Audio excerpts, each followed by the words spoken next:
अनिका को चिंता थी कि अगर नक्श ने ऐसा वैसा कोई रिएक्शन दिया तो कुशल उससे उसकी बीवी को बचाने के लिए कहेगा, और अनिका ऐसा नहीं चाहती थी।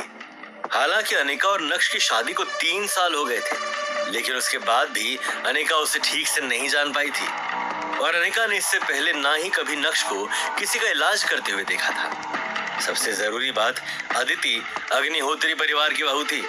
अगर नक्श के हाथ से ऐसा वैसा कुछ हो गया तो फिर क्या होगा? अनिका अग्निहोत्री परिवार को ऑफेंड करने की गलती नहीं करना चाहती थी। कुशल, तुम परेशान मत हो। जैसे ही नक्श ने अपना मुंह खोला, वैसे अनिका ने तुरंत ही उसको चुप करवाने की कोशिश की। नक्श, क्या तुम बकवास करना बंद करोगे? अनिका इतनी ज्यादा एंग्शियस हो गई थी कि वो 2 आदमियों के बीच में इंटरप्ट कर बैठी। अरे बीवी, तुम परेशान मत हो, मुझे पता है कि क्या करना है। नक्श ने शांति से अनिका के हाथ को अपने हाथ से अलग किया। उसके बाद नक्श के कदम सीधा कुशल की तरफ बढ़े। कुशल, मुझे एक बात बताओ, क्या अदिति ने कुछ खाया था? नक्श ने नोटिस किया कि अदिति के मुंह पर येलोइश स्किन आ गई थी। सुबह से बहुत कुछ खाया है, क्या क्या बताऊं? चौंकते हुए कुशल ने कहा। हाँ, लेकिन यहाँ आने के बाद उसने कुछ नहीं खाया। बस अभी हम जब नदी के किनारे वॉक कर रहे थे, तब मुझे पेड़ पर एक अमरूद दिखाई दिया। मैंने उसे तोड़कर अदिति को दे दिया, उसने वही खाया। जैसे ही नक्श ने ये सुना, वो जोर से हंसने लगा। उसने भी उस पेड़ को देखा था, लेकिन उस पेड़ पर लगा वो फल अमरूद नहीं बल्कि एक दवाई है, जिससे तरह तरह की पिल्स बनाई जाती हैं। 3 दिन पहले नक्श ने अपनी सेक्रेटरी नंदिता से कहकर एक ऐसे आदमी का इंतजाम किया जिसे संस्कृत आती थी। नक्श ने वो दोनों किताबें उस आदमी को दे दी, जिससे वो नक्श को उसको हिंदी में ट्रांसलेट करके दे सके।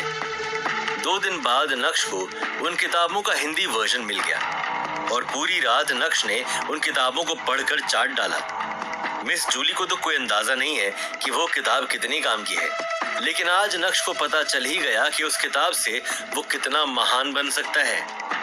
अदिति ने जो फ्रूट खाया है, उसे उस किताब के हिसाब से गोल्डन फ्रूट कहते हैं, और वो बहुत ही पॉइजनस है, लेकिन उसका इलाज करना बहुत ही आसान है। बस उसे मछली के तेल की जरूरत है। अगर सही समय पर अदिति को मछली का तेल पिलाया गया तो उस फ्रूट का जहर खत्म हो जाएगा, लेकिन उस तेल को डायरेक्ट नहीं पिला सकते हैं, इसलिए नक्श को उसका भी इंतजाम करना होगा। कुशल, मेरे पास भाभी को बचाने का एक तरीका है, लेकिन मैं जिस तरीके से उनका इलाज करूंगा उसे मिसअंडरस्टूड किया जाएगा। क्या तुम्हें मुझ पर भरोसा है? सीरियस होते हुए नक्श ने कहा। इससे पहले कि कुशल कुछ कहता, आजू बाजू में जो लोग खड़े थे उन्होंने बोलना शुरू कर दिया। यहाँ किस तरह की मिसअंडरस्टैंडिंग की बात हो रही है? मुझे तो लगता है कि जावेरी खानदान के यूजलेस दामाद को हमारी भाभी पसंद आ गए हैं, और वो बस मौके का फायदा उठाकर उनके साथ कुछ गलत करना चाहता है। तुम ये मत सोचो कि तुम 2 सुअर क्या लेकर आ गए, तुम यहाँ के बाहुबली बन गए हो। टॉमी सिंह ने ग्लूमी चेहरे के साथ नक्श की तरफ पॉइंट आउट किया और जोर से चिल्लाते हुए बोला, मुझे लगता है कि जिंदा रहने की अब तेरी कोई इच्छा नहीं है। तेरी हिम्मत भी कैसे हुई मेरी भाभी को गंदी नजरों से देखने की? और तेरे ये पैंतरे यहाँ नहीं चलेंगे। कुशल भाई, तुझे इस आदमी की बातों में नहीं आना चाहिए। मुझे लगता है कि ये सिर्फ प्रॉब्लम क्रिएट करने की कोशिश कर रहा है। अलंकार ने नफरत की नजर से नक्श की ओर देखते हुए कहा। अलंकार और टॉमी सिंह की बात सुनने के बाद भी नक्श के चेहरे के एक्सप्रेशंस में कोई बदलाव नहीं आया। तुरंत ही वो उन दोनों की तरफ मुड़ा और बोला, क्योंकि तुम दोनों इतना जोर से चिल्ला रहे हो तो मुझे लगता है कि तुम दोनों के पास इनको बचाने का कोई तरीका होगा। क्यों ना तुम दोनों ही भाभी को बचाओ? ज्यादा होशियारी दिखाने की जरूरत नहीं है, गुस्सैल अंदाज में अलंकार ने कहा। अगर हमें लोगों की जान बचानी आती तो हम तेरी तरह कोई गेम या ट्रिक्स नहीं खेल रहे होते। टॉमी सिंह ने भी एरोगेंट होते हुए कहा। अच्छा, अब अगर मैं तुम्हारे रिएक्शंस को दूसरे शब्दों में कहूँ तो तुम दोनों को इस बीमारी का इलाज करना नहीं आता है, बरोबर है ना? अचानक से नक्श के चेहरे का अंदाज बदल गया।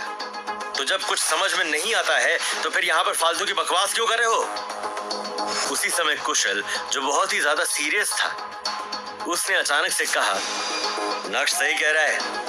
अगर तुम में से किसी ने कुछ भी कहा तो मैं उसे उठाकर नदी में फेंक दूंगा। ये सुनते ही वहां मौजूद सभी लोग अचानक से शांत हो गए। अलंकार और टॉमी सिंह को देखकर ऐसा लगा जैसे मानो वो गर्म तेल में भुन गए हों। उनसे हिला तक नहीं जा रहा था। अब वो कुशल को ऑफेंड करने की गलती नहीं कर सकते थे। उसके बाद कुशल नक्श की ओर मुड़ा और सीरियस होते हुए बोला, नक्श, मुझे तुम पर यकीन है। तुम्हें क्या लगता है हमें क्या करना चाहिए? ठीक है, नक्श ने सर हिलाते हुए कहा। कुशल, जाओ और 2 बड़ी मछली लेकर आओ। सुबह से कुछ लोग फिशिंग कर रहे हैं, उनके पास एटलीस्ट 2 बड़ी मछली तो होगी ही। जब से कुशल ने अदिति को जमीन पर लिटाया था, कुशल उसका हाथ पकड़कर बैठा था, लेकिन नक्श ने कुशल के हाथ को अदिति के हाथ से अलग किया और अदिति को हल्का सा उठाते हुए अपनी जांग पर लिटाया। उसके बाद नक्श के हाथ अदिति के लोअर एब्डोमेन पर दौड़ रहे थे। उसी समय नक्श के इंडेक्स फिंगर और मिडिल फिंगर अदिति के शरीर के कुछ एक्यू पॉइंट्स को दबाने लगे। ये सीन देखकर भीड़ में मौजूद कुछ लोगों को नक्श बिल्कुल भी पसंद नहीं आ रहा था। वो कुछ कहना चाहते थे, लेकिन जब कुशल की कड़क नजर उन पर पड़ी तो तुरंत ही उन्होंने अपने मुंह पर ताला लगा दिया था। कुशल के वहां से जाने के बाद अनिका नक्श के सामने आकर खड़ी हो गई। नक्श, तुम्हें दिखावा या कुछ भी फोर्स करने की जरूरत नहीं है। अदिति को जाने दो और जल्दी से मिस्टर कुशल से माफी मांगो। एंग्शियस होते हुए अनिका ने कहा। किन्हीं कारणों से जब अनिका ने नक्श और अदिति की करंट पोजीशन देखी तो वो बहुत ज्यादा अपसेट हो गई थी। परेशान मत हो बीवी, मुझे अच्छे से पता है कि क्या करना है। सीरियस होते हुए नक्श ने कहा। पता है क्या करना है? क्या पता है तुम्हें? क्या तुम्हें बीमारी का इलाज करना और लोगों की जान बचानी आती है? रिग्रेट फील करते हुए अनिका ने कहा। नक्श, जावेरी खानदान अग्निहोत्री फैमिली को ऑफेंड करना अफोर्ड नहीं कर सकता है। तुम्हारी वजह से हम सब मारे जाएंगे। नक्श ने ऐसे एक्ट किया मानो जैसे उसने अनिका की बात सुनी ही ना हो और उसका पूरा फोकस अदिति पर था। अब नक्श का हाथ अदिति की छाती पर पहुंच गया था और एक्यू पॉइंट्स को दबाते हुए वो अदिति के दिल को बचाने की कोशिश कर रहा था। ये सीन देखकर अब लोगों को ऐसा लगा कि नक्श खुले में ही मजा लूट रहा है। बूढ़े लोगों से ये सब देखा नहीं जा रहा था। जल्द ही कुशल अपने हाथ में एक प्लास्टिक बोल लेकर पहुंचा। उस बोल में 3 से 4 बड़ी बड़ी मछली थी। अनिका तुरंत ही कुशल की ओर बढ़ी। मिस्टर कुशल, नक्श की बात पर भरोसा मत कीजिए, वो आपकी बीवी को नहीं बचा सकता है। आप प्लीज जल्दी से अदिति को हॉस्पिटल में एडमिट कीजिए। ये बोलते हुए अनिका के माथे पर पसीना आ गया था। उसे बहुत अच्छे से पता था कि इस फालतू से प्रोसेस के दौरान अगर अदिति मर गई तो कुशल पूरे जावेरी खानदान को खत्म कर देगा। ये सही कह रही है, इतने सालों से मैं हॉस्पिटल में ट्रेनिंग कर रहा हूँ, लेकिन मैंने किसी भी डॉक्टर को इस तरह का इलाज करते हुए नहीं देखा जिस तरह से ये यूजलेस दामाद कर रहा है। नंदन ने अपनी आवाज उठाते हुए कहा। कुशल भाई, ये जावेरी परिवार का निकम्मा दामाद है जो अपनी जिंदगी में कुछ नहीं कर पाया है। वो तुम्हारी बीवी को कैसे बचाएगा? इसकी बातों में मत आओ, ये बस दिखावा कर रहा है। अलंकार ने नक्श के प्रति नफरत दिखाते हुए कहा। मिस्टर कुशल, आप फिर से सोच लीजिए, इन मछलियों का यहाँ क्या काम? हम तो इस तरह से मछली खाते भी नहीं है। और क्या इस तरह की टेक्निक से किसी की जान बचाई जा सकती है? टॉमी सिंह ने भी अपनी आवाज उठाई। ऑलराइट, सभी अपना मुंह बंद रखो। इम्पेशेंट होते हुए कुशल ने कहा। मुझे पता है कि तुम लोग क्या सोच रहे हो। तुम लोगों को डर है कि नक्श मेरी बीवी को मार डालेगा।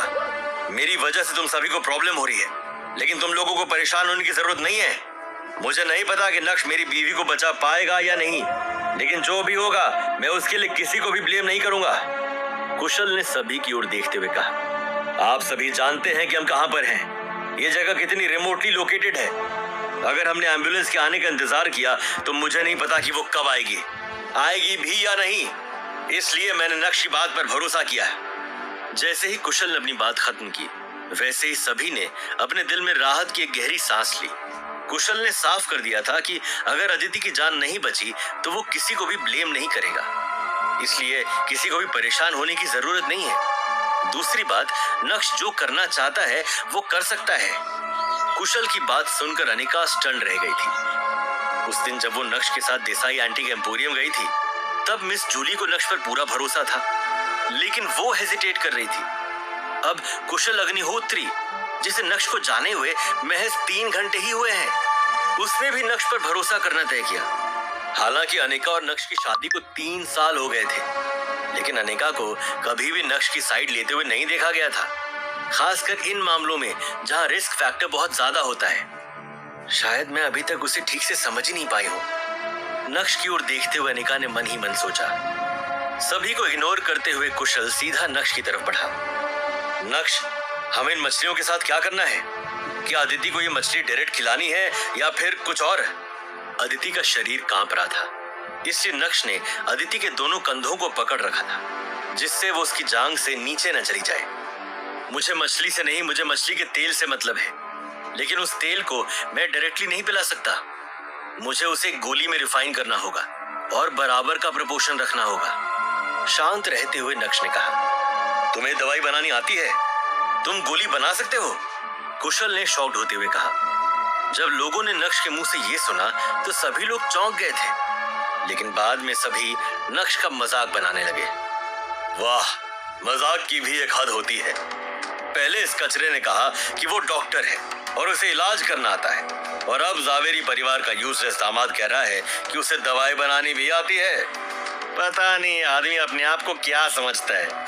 पता चला एक दिन उठकर बोलेगा कि मैं शिव का अवतार हूँ। दवाई बनानी है तो क्या मैं तुम्हारी बात स्काई फार्मा कंपनी या फिर बेंचमार्क फार्मा कंपनी वालों से करवाऊं? वो तुम्हें प्रपोर्शन कितना लेना है बता देंगे, और अगर तुम्हारा काम सही लगा तो तुम्हें नौकरी भी मिल जाएगी। तुम घर पर बैठकर वैसे कर क्या रहे हो यार? सभी लोग नक्श का मजाक बना रहे थे, लेकिन नक्श पूरी तरह से शांत था। हालांकि ऑफिसर अवंतिका नक्श को बारीकी से देख रही थी। पहले नक्श ने अवंतिका को एक गोली दी, और उसके बाद जब अवंतिका ने अलंकार के लिए उससे एक गोली मांगी तो नक्श ने बहुत नाटक किया था। कहीं ऐसा तो नहीं कि वो गोली भी नक्श ने खुद बनाई हो? अवंतिका ने मन ही मन सोचा। अरे नक्श, तुम्हारे जैसा कचरा एल्केमिस्ट कब से बन गया? अब ये मत कहना कि तुमने 3 साल इसलिए कुछ नहीं किया क्योंकि तुम एल्केमिस्ट बनने का कोर्स कर रहे थे। मैम्बो अंकल कहाँ पीछे हटने वाले थे। उन्होंने भी नक्श का मजाक बनाते हुए कहा, अगर नक्श उन लोगों की बातों की परवाह करता तो फिर काम कब करता? उसे अभी अदिति को ठीक करना था, और वो तभी पॉसिबल था जब नक्श मछली के तेल को किसी गोली में रिफाइन करेगा। तो उसके लिए नक्श को और मेहनत करने की जरूरत थी। लेकिन ये सब कैसे हो पाएगा? और मछली का तेल निकालना इतना आसान होगा? किसी को भी कुछ समझ नहीं आ रहा था। क्या आपको समझ आया कि नक्श का प्लान क्या है? नक्श किस तरह से अदिति को बचाने का सोच रहा है, लेकिन वो ये सब कैसे कर पाएगा? अगर नक्श की ये टेक्निक काम कर गई तो फिर क्या होगा? क्या नक्श इसी तरह ताकत की गोली और वो मेंटल स्ट्रेंथ बूस्टर भी बनाने लगेगा? उस किताब से नक्श को और क्या क्या सीखने को मिलेगा? क्या नक्श सभी के सामने अपना कारनामा दिखाएगा? क्या अदिति ठीक हो जाएगी? नक्श और कुशल की दोस्ती के क्या पैमाने होंगे? जानने के लिए सुनिए इंस्टा